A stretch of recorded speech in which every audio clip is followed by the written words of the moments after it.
the coffee mug that was still sitting on the side table from that morning, the furniture that was familiar to me that told me, okay, I'm in my house. I used every single one of my senses that I could to reinforce to my brain I was safe.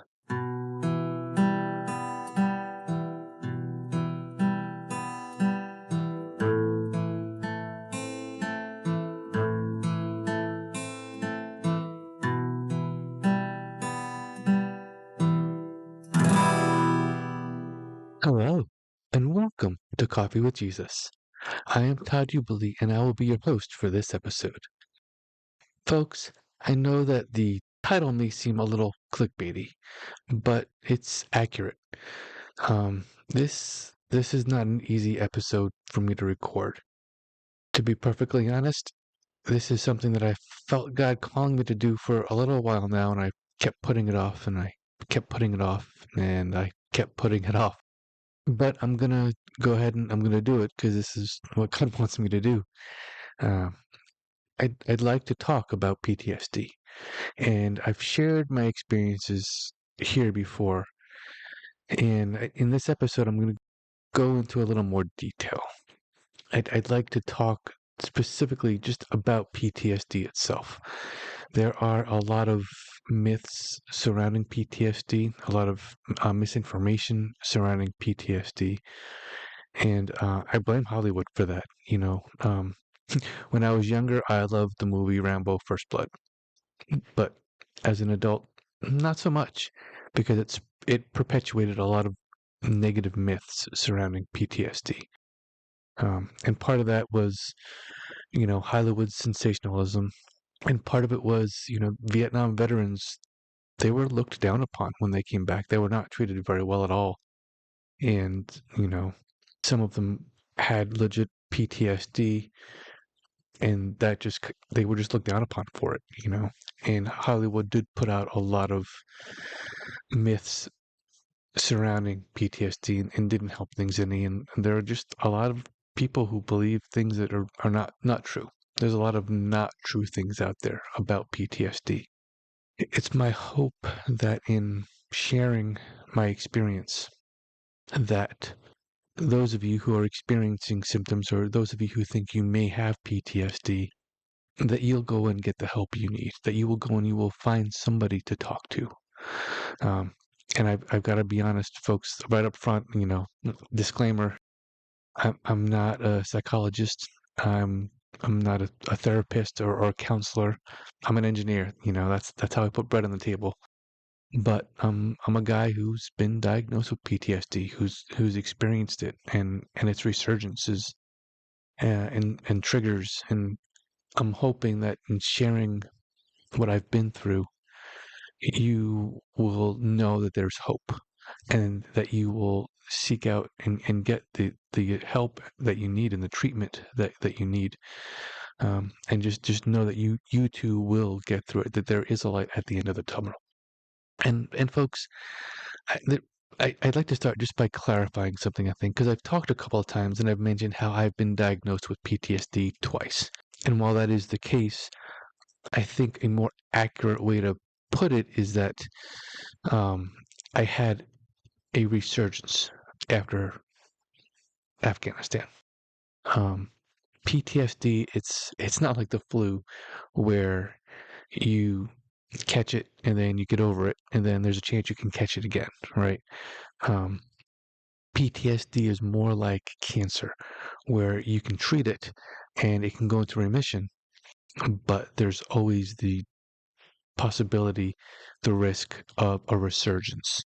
And that resurgence can be another trauma or it can be a trigger, a sight, a sound, a smell, something that reminds you of the initial trauma. And or it could, like I said, be another trauma, a second trauma can cause that resurgence. Folks, that's what it was for me. The first trauma was Hurricane Katrina.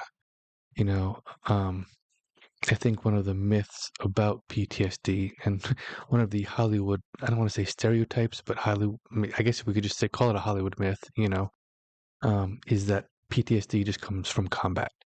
And while combat is a trauma and is a cause of PTSD, there are other traumas out there. You know, child abuse is a really big one. People who have been through natural disasters, a really bad car accident can be a trauma that can cause PTSD. There are all sorts of traumas and triggers for PTSD, and my initial diagnosis didn't come from combat. My initial trauma, the what caused PTSD for me was Hurricane Katrina, and I went in to talk to a counselor, a licensed counselor, and that's where I got my diagnosis of PTSD. And then the resurgence was Afghanistan.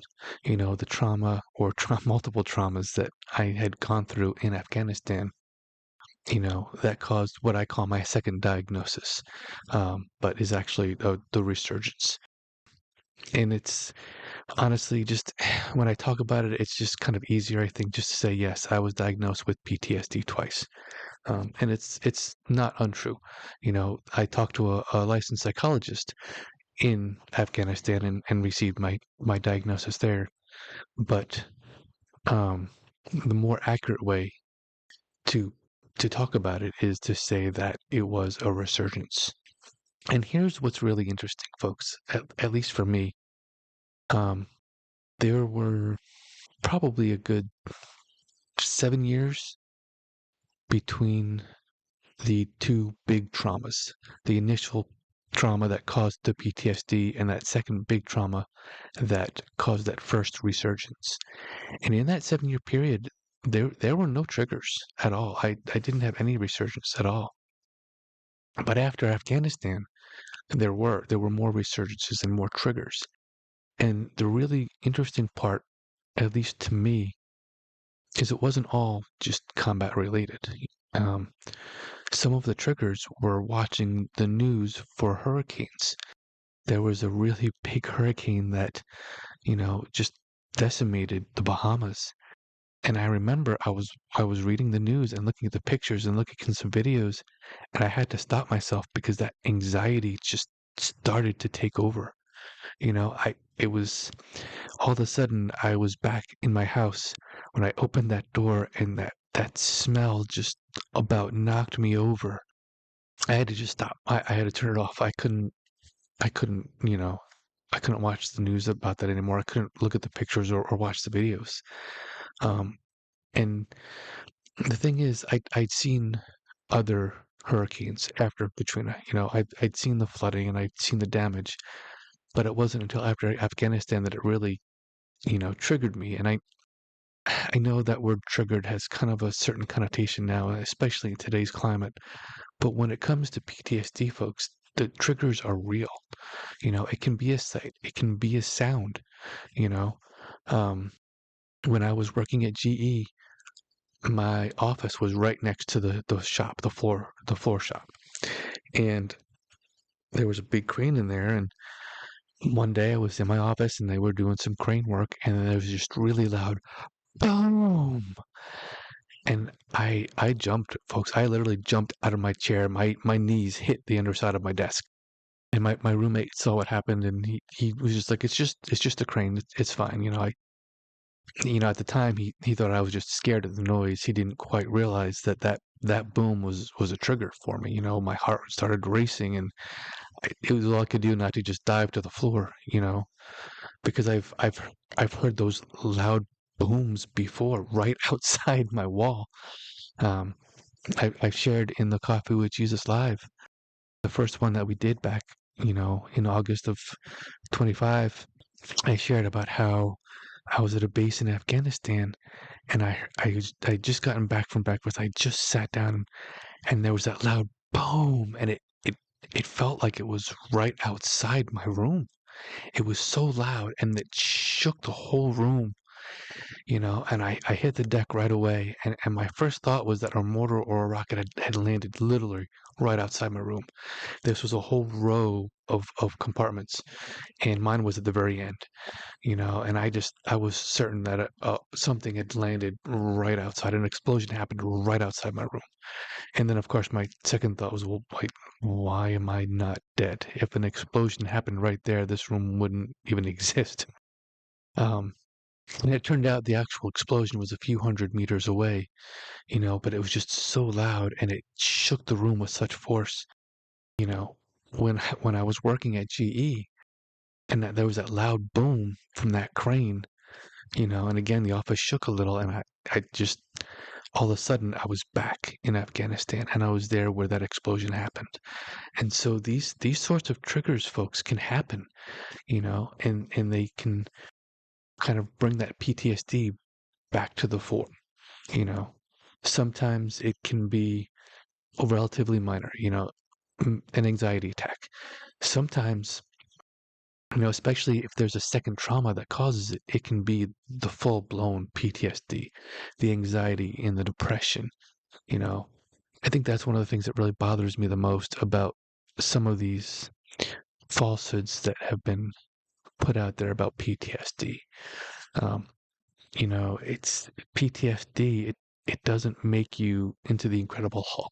You don't go on a rage. It doesn't make you homicidal. If anything, it will make you suicidal. You're more likely to harm yourself than to harm others. And part of that treatment for PTSD, it's dealing with the trauma itself, but it's also dealing with some of the triggers and some of the effects. You know, um, for example, let me give you one example if I can.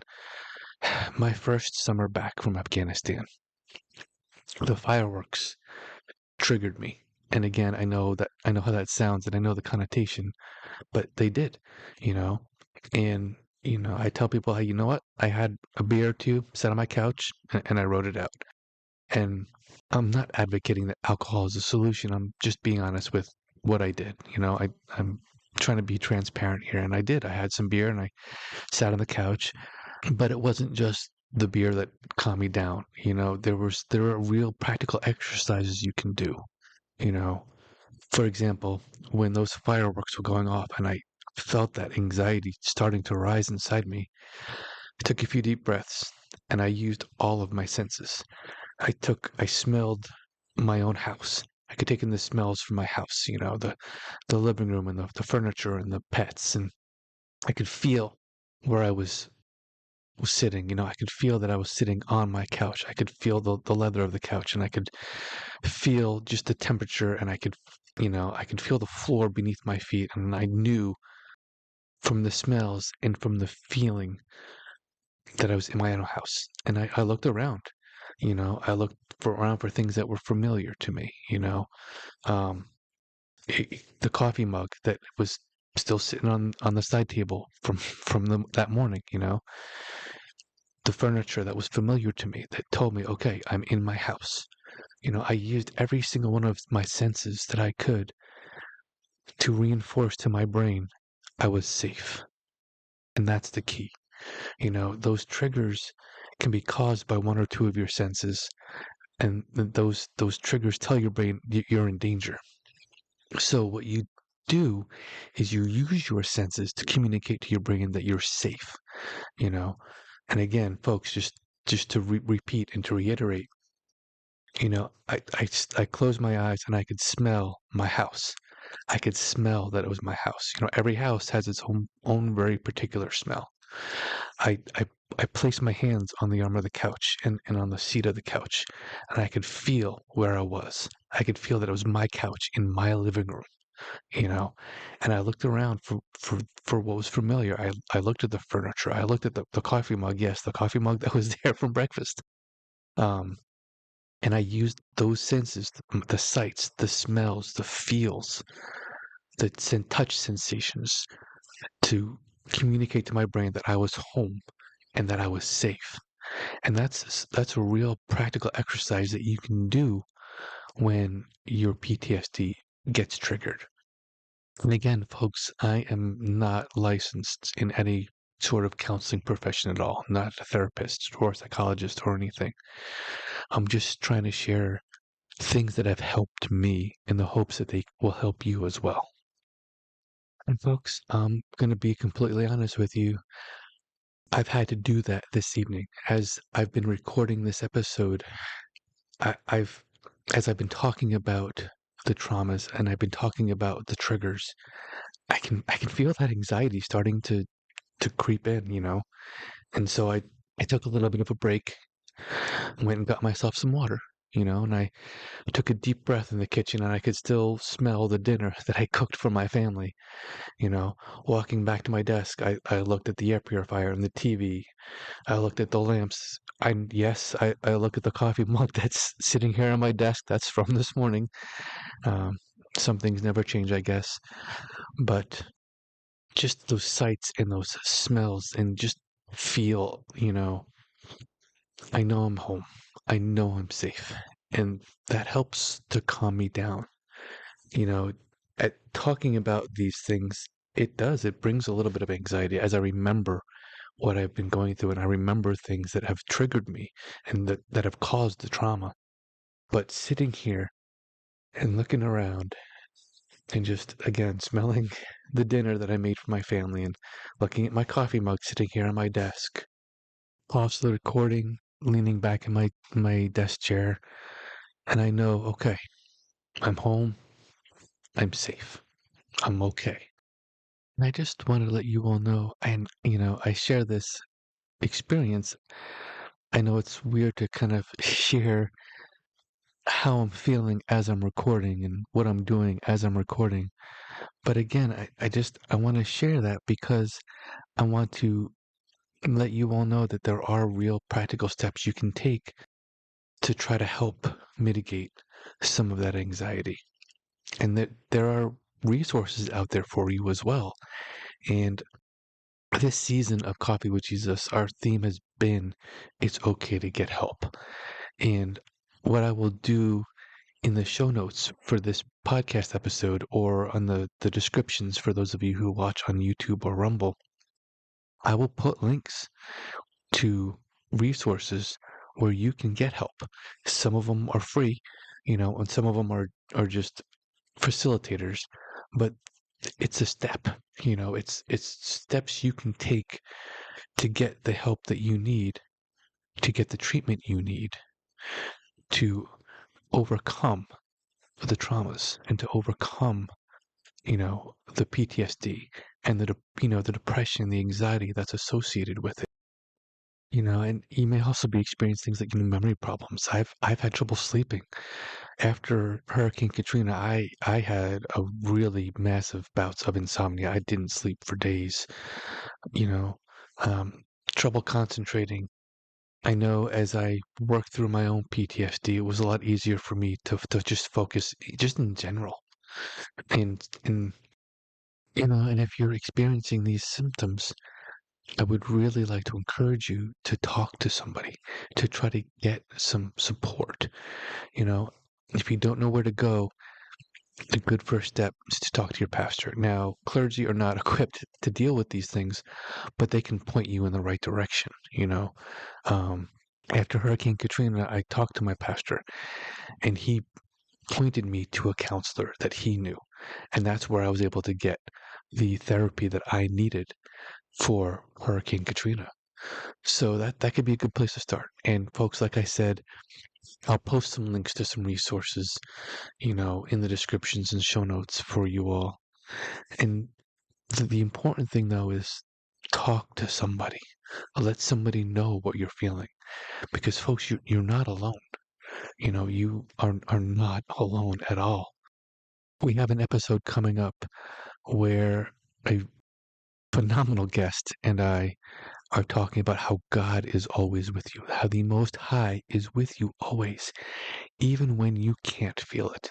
And folks, when you are down in the murky depths, when you are struggling with PTSD and its symptoms, you know, the depression or the insomnia, the anxiety, God is with you.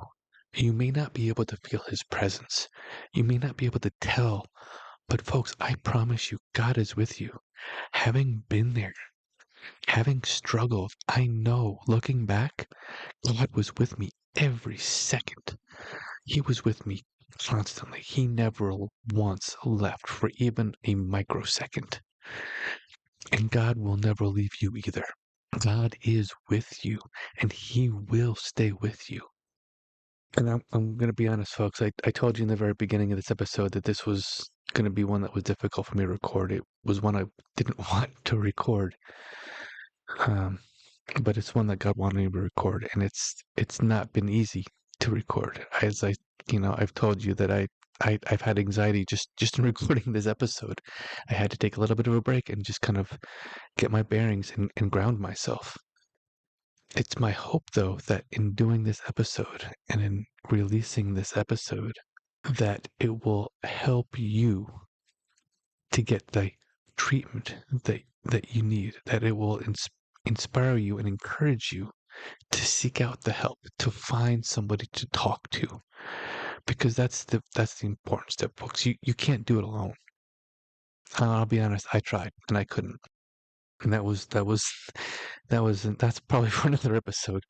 But you can't do it alone. And you can trust me on that because I tried to do it on my own and I couldn't. It's very, very important that you seek out somebody to talk to.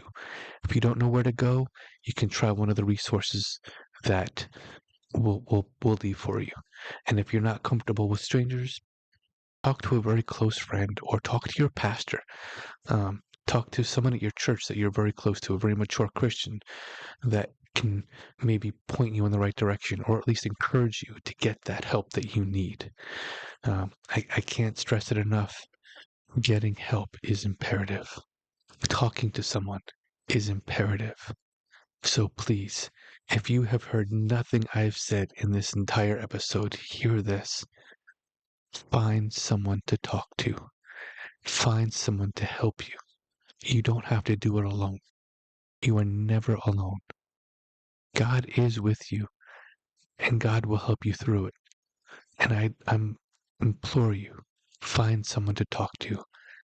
Find someone to talk to, and find someone to help you get the treatment that you need to get through the trauma. Ladies and gentlemen, as always, thank you for watching. Thank you for listening. And may God bless each and every one of you.